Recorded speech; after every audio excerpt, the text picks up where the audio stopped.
그런 의미로 여러분들이 어떤 걸 매수하셔야 되냐, 공매도가 중지가 된 딱 그 시점과 최근 시점을 봤을 때 공매도 잔량이 제일 많이 줄어든 기업에 매수하십시오. 포스코홀딩스 많이 줄었더라고요. 에코프로 BM보단 에코프로가 많이 줄었더라고요. 퓨처엠도 좀 제법 줄었고, 그런 걸 한번 보시면 될 것 같습니다.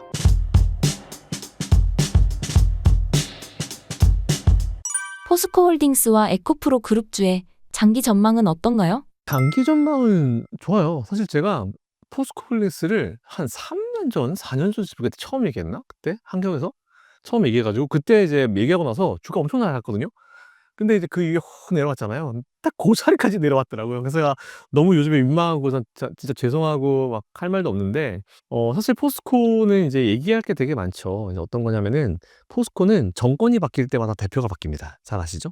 네, 근데 이제 이번에 바뀌면서 새로운 회장님이 오셨고, 그 회장님이 이제 철강 쪽에 이제 계셨던 분이어가지고, 야, 2차 전지는 관심 없냐, 이런 식으로 하셨는데, 사실 그런 걱정을 별로 하실 필요가 없는 게 이미 투자가 되게 많이 되고 있잖아요. 그리고 포스코한테는 사실 제일 필요했던 게 뭐냐면 매출의 포트폴리오였어요. 그러니까 너무 철강에만 집중이 되어 있으니까 철강 업계가 안 좋아지면 거기에 따라서 매출이 굉장히 바운딩이 심했거든요. 근데 2차 전지라고 하는 이 소재라고 하는 쪽에 진출을 하면서, 이제 물론 이제 지금 진출을 이제 사실 신사업으로 포스코홀딩스가 솔직히 진출한 지 몇 년 됐어요. 10년 됐으니까, 20년 됐습니까? 철강은 옛날에 박태준 회장님 때부터 정말 수십 년 동안 제가 태어나기 전부터도 제가 해왔었던 그런 업종이었고, 그렇게 되면 워낙 잘하고 노하우가 쌓여 있잖아요. 근데 2차 전지는 기껏해야 몇 년, 3년, 4년밖에 안 됐어요. 이제 돈을 부어야 되는 거죠. 그러니까 저는 포스코홀딩스나 이제 에코프로나 기업에 투자를 할 때는 우리가 이 사업가나 경영자의 마인드를 가질 필요가 있다고 생각합니다. 경영자들은요, 당장의 주가별로 뛰어왔어요. 뭐 일론 머스크 보세요. 작년에 주가 그렇게 테슬라 밀릴 때도, 아 그냥 나는 할 거 하는데, 내 거 할 거 열심히 하는데, 그때 다 주가 올라가지 않습니까? 그리고 제가 한 3년 전쯤에도 엔비디아라는 기업을 제가 한번 그때 소개를 해드린 적이 있었어요. 근데 그때 뭐라고 제가 설명했냐면, 엔비디아는 굉장히 운이 좋은 기업이다. 왜냐하면은 처음에 이제 그래픽 칩 가지고 핫하다가 나중에 어느 순간 비트코인이라는 게 나오면서 가상화폐 채굴 관련 기업으로 엮였어요. 올라갔습니다.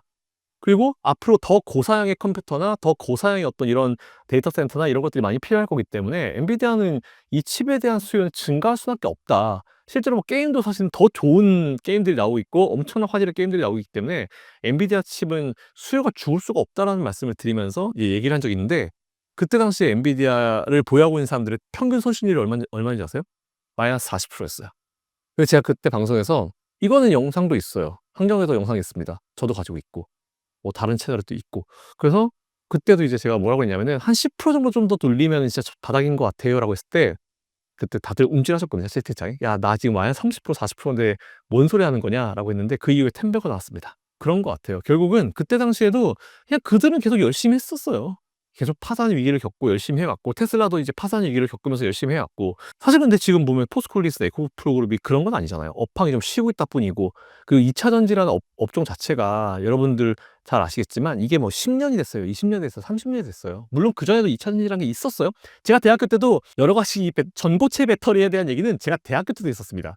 제가 졸업한 지 벌써 몇 년이 된지 기억도 안 나는데, 최소 20년 전, 30년 전에도 전고체 배터리에 대한 얘기는 있었습니다. 그때도 분명히 있었어요. 하지만 최근처럼 이제 이 전기차라는 게 나오면서 2차 전지에 대한 어떤 관심도가 올라간 건 사실 이만큼이 올라온 적은 없었거든요.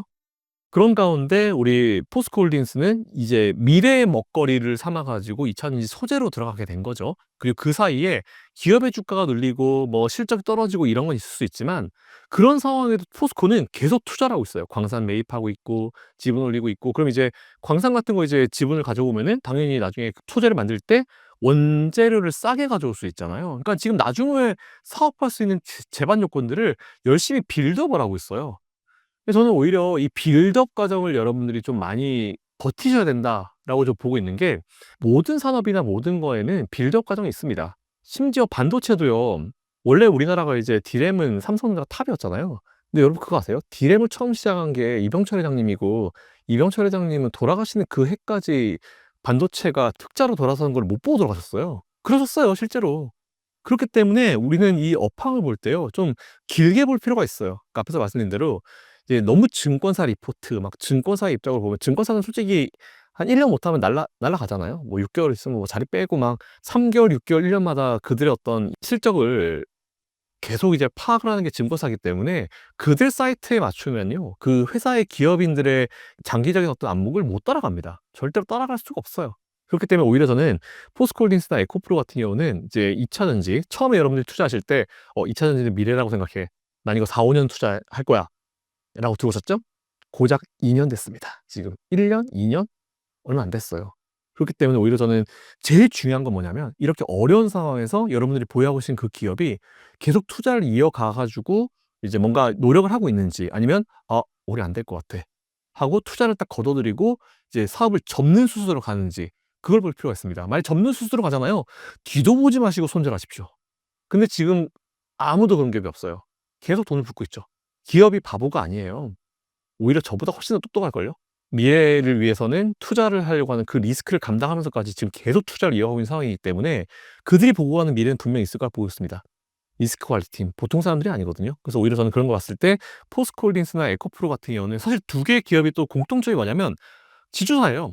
근데 지금 우리나라 좀 잠깐 좀 관심사에 내려가 있지만 기업 밸류 프로그램에 좋은 영향을 받을 수 있는 게 지주사도 있기 때문에 우리 좀 그런 걸 봤을 때 두 개 기업은 매력도는 충분히 있어요. 근데 지금 업황 자체가 너무 힘들고 뭐 지금도 포스코홀딩스 오늘 실적 나온 걸 알고 있는데 뭐 포스코홀딩스 퓨처임이 뭐 적자 뭐 아니면 흑자가 엄청 줄었다 이런 얘기 나오는데 이번 분기까지는 어쩔 수 없습니다.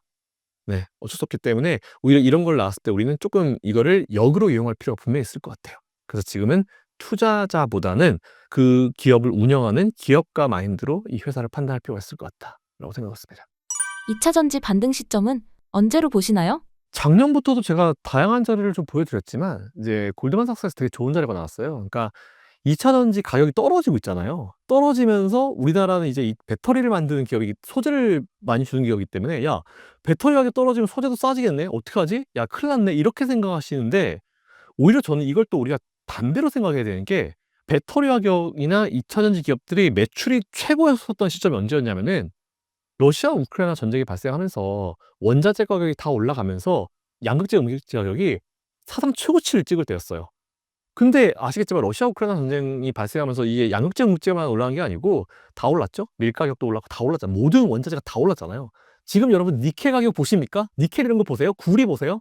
뭐 구리 가격이 뭐 어떻게 되면 경기 침체가 온다 이러고 주장했던 사람들 지금 다 없어졌거든요. 다 사라졌어요. 방송에 요즘 안 나와요.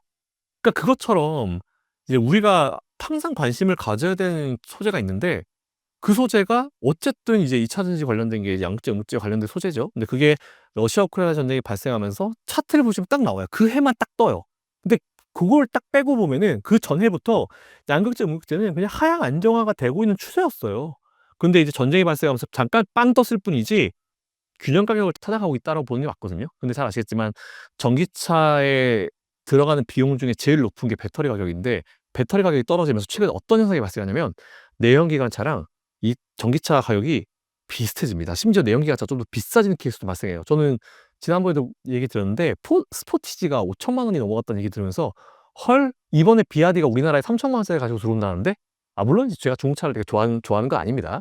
저는 중국차는 경쟁력이 떨어진다고 보고 있는데 이런 상황이 발생한 거예요. 역전된 거죠. 이렇게 되면 이제 그때부터 이제 자동차를 구매하려고 하는 사람이 최근에 저희 와이프가요. 처음으로 오빠 테슬라 한번 사볼까 얘기 처음 했습니다. 원래 전기차 되게 무서워했거든요. 근데 어떤 이슈가 있었냐면은 배터리에 대한 어떤 위험도가 되게 높았죠. 근데 스페이스X에서 우리나라에 이제 LG엔솔의 배터리를 달라고 했어요. 보조 배터리를 쓸 테니까 달라고. 근데 아시겠지만 이제 이 인공위성은 요만큼만 잘못돼서 터져버립니다. 근데 진짜 배터리에 대한 어떤 위험도가 높으면 달라고 했겠어요? 아니겠죠? 그걸 얘기하면서 이제 전반적인 부분을 보니까 와이프가 처음 얘기하더라고요. 우리도 테슬라 살까? 이 얘기 처음 하더라고요.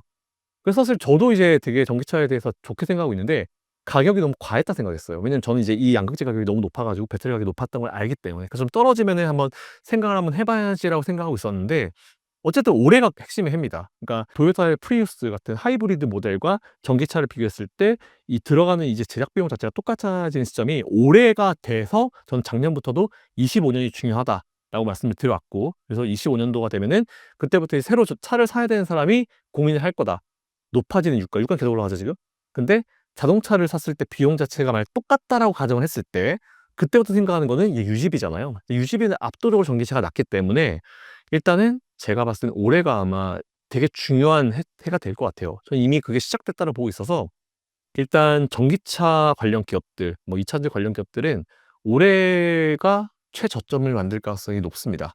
그래서 오히려 지금 좀 관심을 가지실 필요가 있을 것 같다는 말씀을 작년부터 똑같이 들어왔고, 이제 해가 바뀌어서 25년 들어왔으니까 지금은 좀 해보실 필요가 있을 것 같다고 좀 직접적으로 말씀을 드릴 수 있을 것 같아요. 2차 전지 섹터가 반등한다면 가장 높은 상승률을 보여줄 종목은 무엇인가요? 원래 잘했던 애들이 제일 잘합니다. 제가 여러 가지 업종을 옛날에 많이 봐왔지만 잘했던 애들이 제일 잘할 거예요. 그래서 이 에코프로 그룹 핫했잖아요. 뭐 LG엔솔, 뭐 LG그룹을 제가 별로 좋아하진 않습니다. 하지만 LG엔솔 잘하고 있는 기업들, 그리고 삼성 SDI는 사실 너무 좀 이제 바깥쪽이기 때문에 하지만 그래도 삼성 SDI도 같이 엮여서 올라갈 수 있을 거라 보고 있고, 포스코홀딩스 이런 기업들 위주로 좀 보시면 될 것 같아요. 근데 사실 저는 에코프로 그룹과 포스코홀딩스, LG엔솔 딱 요 세 개 정도를 제가 보통 말씀을 드리거든요. LG엔솔의 에코프로 그룹은 원래 좋았기 때문에 좋을 것이고, 포스코홀딩스는 이게 워낙 빌드업이 잘 되어 가고 있는 것 같아요. 그리고 예전에 사실 포스코홀딩스가 저한테 처음에 눈에 띄었던 거는 2차 전지 때문이 아니었고, 그때 당시에 이제 일본이 우리나라한테 반도체 세계 품목에 대해서 수출 제한 조치를 한 적이 있었거든요. 근데 그때 당시 하나가 희귀가스였는데, 그 희귀가스를 포스코홀딩스가 우리가 할 수 있는데라고 얘기하더라고요. 그러니까 굳이 2차 전지뿐만 아니더라도 반도체 쪽으로라도 되게 많은 소재랑 되게 많은 어떤 재료들, 원재료들을 만들어낼 수 있는 게 포스코홀딩스거든요. 그러니까 철강을 만들면서 되게 많은 부산품들이 나와요. 그래서 오히려 저는 웬만하면은 이제 매출의 포트폴리오가 다양한 회사를 되게 좋아합니다. 뭐 하나에 몰빵되는 회사도 장단점이 분명히 있어요. 그래서 저는 1등 상승률 쪽보다는 어느 정도 상승 만들어주면서 안전한 포트폴리오를 가지고 있는 기업이 좋은데, 그런 의미로 포스코홀딩스가 전 좋다라고 좀 보고 있습니다. 3월 말 공매도 재개가 2차 전지 업황에 어떤 영향을 미칠까요? 사실 이것도 제가 지난 시간에 한번 보내드린 내용일 거예요. 되게 피해를 많이 봤죠? 뭐 공매도에 대한 피해를 되게 많이 봤던 업종이 2차 전지였고, 그 전엔 또 이제 바이오 제약 업종이 되게 많이 영향을 받았는데, 일단 어느 정도 우리나라가 이제 전산화도 많이 진행을, 아직까지는 뭐 마음에 드는 수준까지는 아니지만 예전보다 노력을 한 게 보이고, 그리고 오히려 3월 달에 재개가 되게 되면은 이게 외국인들이 들어올 수 있는 요인이 전 될 거라 봅니다. 그래서 사실 하나씩 따져보면은 포스코 그룹이나 아니면 이제 에코프로 그룹도 공매도 잔량이 되게 많이 줄어들고 공매도가 청산된 기업들이 되게 많아요. 제법 많습니다.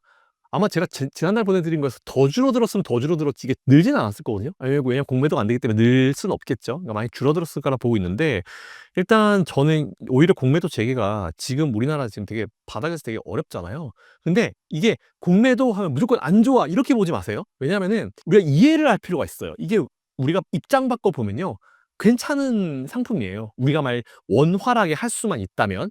왜냐하면은 증권사, 외국인 증권사들은 이 불법 공매도가 문제지 사실은. 이런 말도 안 되는 수기로, 지금 시대가 시대인데 디지털 시대고 막 이제 로봇들이 걸어 다닐 시대인데 이거를 수기로 작성한다는 것 자체가 말이 안 되죠. 그러니까 전산화만 되고 외국인들이랑 개인들이 똑같은 환경에서 공매도만 할 수 있는 상황이 된다면은, 공매도를 우리가 어떻게 봐야 되냐면, 내가 투자를 해요. 예를 들어서 삼성전자에 투자를 합니다. 근데 삼성전자 주가는 어쨌든 둘 중에 하나예요. 올라가든 떨어지든. 그죠? 근데 이제 우리는 일반적으로 주식을 사기 때문에 올라가야 수익이에요. 근데 삼성 쪽에 이제 풋옵션이나 아니면 공매도를 걸 수 있습니다. 떨어지는 쪽으로. 그래서 우리가 두 개를 같이 하는 거예요. 같이 할 수 있고 5대5 할 수 있고 3대7, 이거 뭐 각자 상황에 따라 다른 거죠. 밸런스를 맞춰요. 두 개를 해 놓습니다. 이런 상황이면은 주가가 어느 방향으로 가든지가 다 수익이에요. 이해되시죠? 그래서 만약 떨어진다 보니까 더 떨어질 것 같아. 그럼 이제 위에 사는 걸 제껴버리고 얘로 보내는 거죠. 그러니까 이렇게 양쪽으로 투자할 수 있는 상품이기 때문에 외국인들은 보통 이제 헤지라는 굉장히 좋은 단어를 만들어서 이제 투자를 보통 헤지를 합니다라고 진행하는데, 공매도가 중지화되어 있기 때문에 우리나라는 사실 외국인들이 이 헤지 전략을 못 써요. 물론 이제 공매도 말고도 뭐 풋옵션이나 옵션 이용해서 살 수 있는 전략도 있습니다. 되게 다양해요. 그렇기 때문에 저는 그때도 이제 공매도가 중지가 됐을 때 뭐 증권사 직원들이 나와가지고 막 공매도 중지되면 우리나라 난리 난다고 했는데, 저는 아니라 그랬어요. 왜냐면 할 수 있는 해지 방법은 정말 수십 가지 수백 가지입니다. 정말 다양해요. 그런 상황에서 이제 우리가 중지시켜 놓은 상황에서 제일 중요했던 거는 공매도 전산화, 그리고 만기 기한이라든지 이런 부분을 조절하는 거였는데, 참 저는 그걸 보면서 우리나라 금융이 아직은 진짜 후진국이다라는 생각이 되게 많이 들었던 게, 요즘은 과외 되게 많이 하잖아요. 근데 저 때는 과외가 불법이었습니다. 실제로. 제가 어렸을 땐 불법이었어요, 과외가.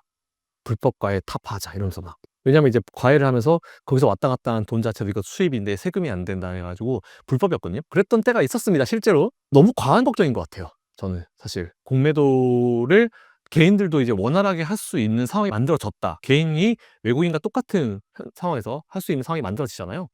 저 같은 사람은 안 해요. 저 안 합니다. 저는 이런 거 싫어해요. 무섭다니까? 공매도는 아시겠지만 이론 손실이 무한대잖아요.